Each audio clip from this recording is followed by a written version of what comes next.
Hi everybody, welcome to another lesson. I am Mrs. Mori. I am so excited that you are here today because we are going to be talking about one of my favorite people in history. Her name is Rosa Parks. Rosa Parks was a Black woman, an African-American woman in history that made huge changes to our country in a great way.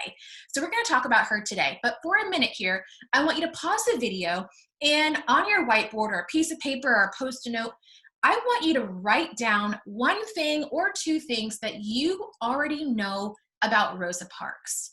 Dig back into your schema, dig back into your brain, and I want you to think about, what do you already know about Rosa Parks?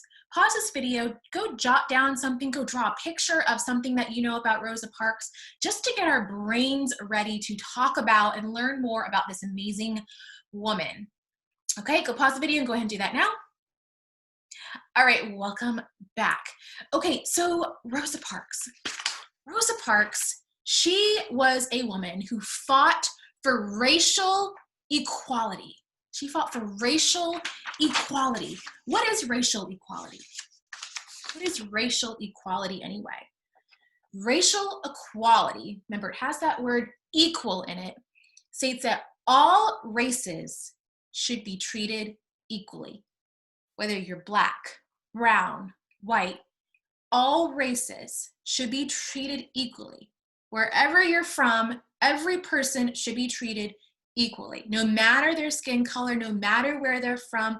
That's what she fought for, okay? Because many years ago, there were these laws, okay? And we're gonna talk about that now, actually. When she was young, many, many years ago, when Rosa was young, okay, maybe 70, 80 years ago, there were Jim Crow laws, okay? Jim Crow laws were laws that made racial segregation legal. Legal means allowed. By law, it is allowed, okay? It made racial segregation legal. Those were Jim Crow laws. Well, Mrs. Mori, what is segregation, okay? Segregation is separating people based on their skin color, okay? So when Rosa Parks was young, schools were segregated, meaning there were schools for Black children and there were schools for white children. It was separated. They were separated. Restaurants were segregated, okay? That means there were restaurants for white people and restaurants for Black people. Water fountains were also segregated, right? There were water fountains for Black people, water fountains for white people, okay? Do you think they were the same? Do you think the water fountains were even equal? No. You'll notice that if you ever see pictures of photographs, the water fountains that were just for white people, they were much nicer. The water fountains that were for Black people, they weren't as nice. So even as they were separated and segregated, it wasn't even equal, right? So that doesn't sound fair to me. Does that sound fair to you?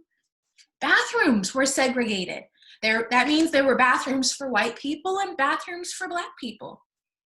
Do you think they were equal? Do you think the bathrooms were equal? They weren't equal. They were different, right? The white bathrooms were made a little bit nicer, cleaner than the Black bathrooms. Okay, so they were segregated and not equal. Buses, right? Now there weren't separate buses for Black people and white people, but on the bus, towards the back of the bus is where Black people were allowed to sit and white people were allowed to sit in the front of the bus. Okay, and sometimes Black people could pay their fare, they could pay their ticket to get on the bus, but they actually then had to get off the bus and get on the bus from the back of the bus. They weren't allowed to go through the front on some of those buses.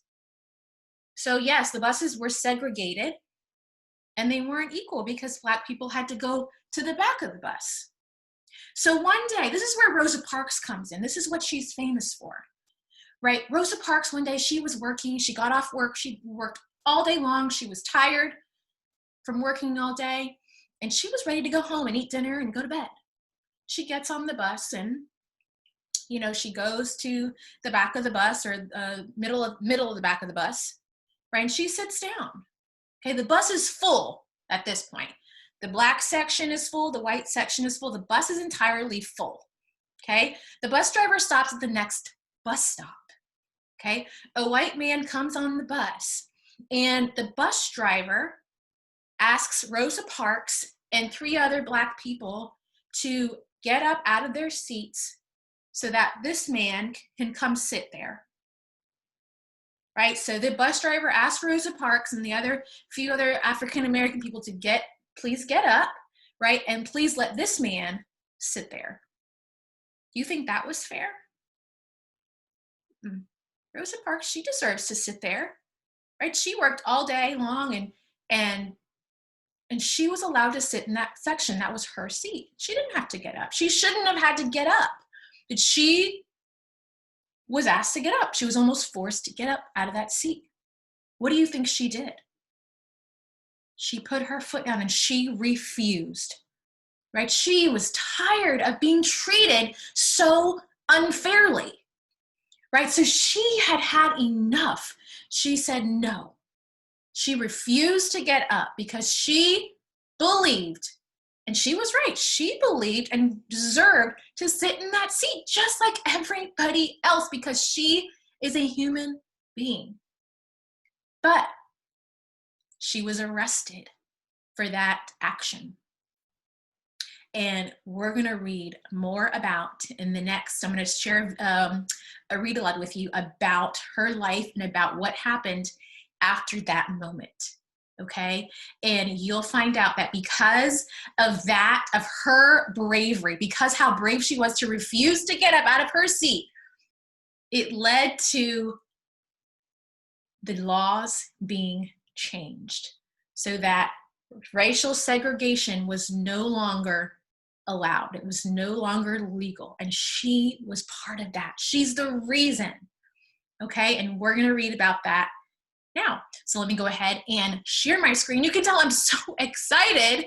I'm so passionate about this topic because it's so important. And she was just an amazing woman in history. Okay, let me go to the beginning here. Okay, so this is called A Picture Book of Rosa Parks. Have you read this book before? I love this book. I have this book in my classroom, but it's on Epic, so I'm going to read it to you here. Here's the first page. Rosa Parks was born in Tuskegee, Alabama on February 4th, 1913. Her mother, Leona Edwards McCauley, was a school teacher. Rosa's father, James McCauley, was a carpenter and house builder. Rosa was the great-granddaughter of slaves. Soon after Rosa was born, her family moved to Pine Level, Alabama. They lived on Rosa's grandparents' small farm where there were cows, chickens, fruits, and nut trees. In 1915, when Rosa was 2 years old, her brother Sylvester was born. Soon after that, their father left. He moved around to find work. While Rosa was growing up, she hardly saw him. As Rosa grew older, she worked on her grandparents' farm and in the nearby cotton fields. In the spring, she cleared weeds away. In the fall, she picked cotton. When Rosa was young, discrimination against African Americans was common. That means it happened all the time. There were Jim Crow laws that kept Black people and white people segregated, and we talked about that, right?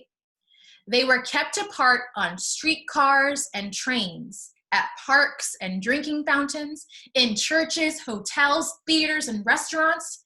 Even the United States Army was segregated. Wow. And you can see here in this picture the difference between those water fountains. So not only are they segregated, are they equal? No. One is better than the other, right? While Rosa lived in Pine Level, the Ku Klux Klan, a band of hate-filled whites, was active there. They wore white robes and covered their faces with pointed hoods. In southern cities and elsewhere in the United States, members of the Klan marched and helped elect political candidates who shared their hatred of African Americans, Roman Catholics, Jews, and foreigners, people from other countries.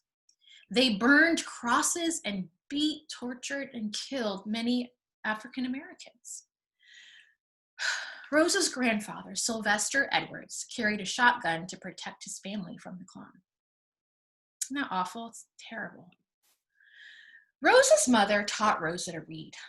Then when Rosa was 6 years old, she started first grade in an old one-room school for African American children.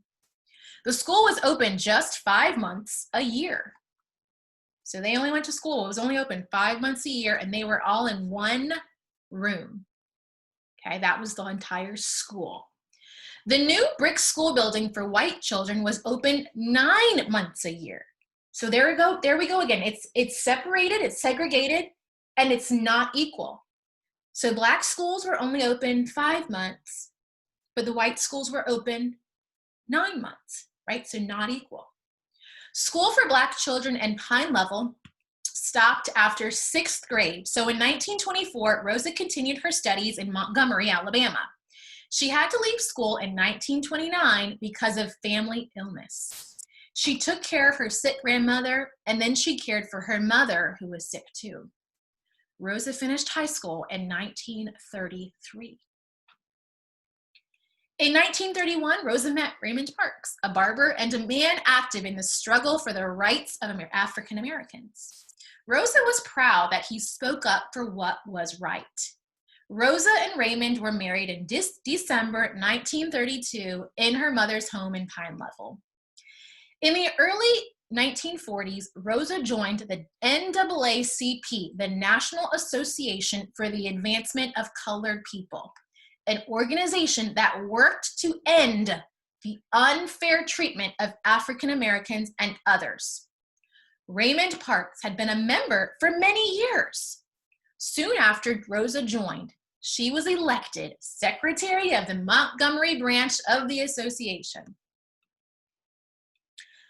Buses in Montgomery were a daily reminder that the city was segregated. African Americans were allowed only to sit in the back. On some buses, they entered through the front door, paid the fare, and were told to leave the bus and go in again through the back door. Sometimes, before they could get on again, the driver drove away. How do you think that made her feel? One day in 1943, Rosa got on the front of a crowded bus and paid the fare. The driver, James Blake, told her to get off and use the back door. Rosa told him she was already on the bus. She didn't see the need to get off, and besides that, she didn't think she could enter through the back door. It was blocked by the many people standing there. But Rosa got off. She did not get on again. She waited for the next bus. 12 years later, on Thursday, December 1st, 1955, Rosa Parks met James Blake again. So he was that bus driver from 12 years earlier, okay? Rosa was coming home from her work as a tailor's assistant at a Montgomery department store. She got on the Cleveland Avenue bus and took a seat in the middle section. African Americans were allowed to sit in the back and in the middle section, too, as long as no white passenger was left standing. At the next stop, some white passengers got on, and because the bus was crowded, moved to the middle section where Rosa was sitting. The driver told the 4 African American passengers in Rosa's row to get up. 3 of them did, but not Rosa Parks. She had paid the same fare as the white passengers. She knew it was the law in Montgomery that she give up her seat, but she also knew the law was unfair. James Blake called the police and Rosa Parks was arrested. So she had paid the same price, the same ticket, the same amount of money for her bus ticket. She believed she deserved to sit in that seat, right? It was so unfair, right? She didn't get up because she believed that law was unfair. And I agree. Do you agree? On Monday, December 5th, Rosa went to the local court and was found guilty of breaking the segregation laws. She was fined $10 plus court costs. Rosa and her lawyers appealed to a higher court. Beginning on December 5th, to protest the arrest of Rosa Parks, African Americans in Montgomery refused to ride on public buses. Okay, so they're engaging in a peaceful protest. There's no violence, but they're saying, hey, this is unfair. We're going to protest and we're going to refuse to ride the public buses. We're not going to pay anymore. We're not going to give you our money so that we can ride the bus. We are going to engage in a peaceful protest, right? That's what they did. They found other ways to get to work. Many walked, some as far as 12 miles. Wow, imagine walking 12 miles to work every day. It's a long time. But you know what? They were protesting and they were bus boycotting because they believed that those bus laws were unfair, right? So the bus boycott was led by Dr. Martin Luther King Jr., the new minister at the Dexter Avenue Baptist Church. On Monday evening, December 5th, he spoke to a large crowd. He explained the reason for the boycott. There comes a time, he said, that people get tired.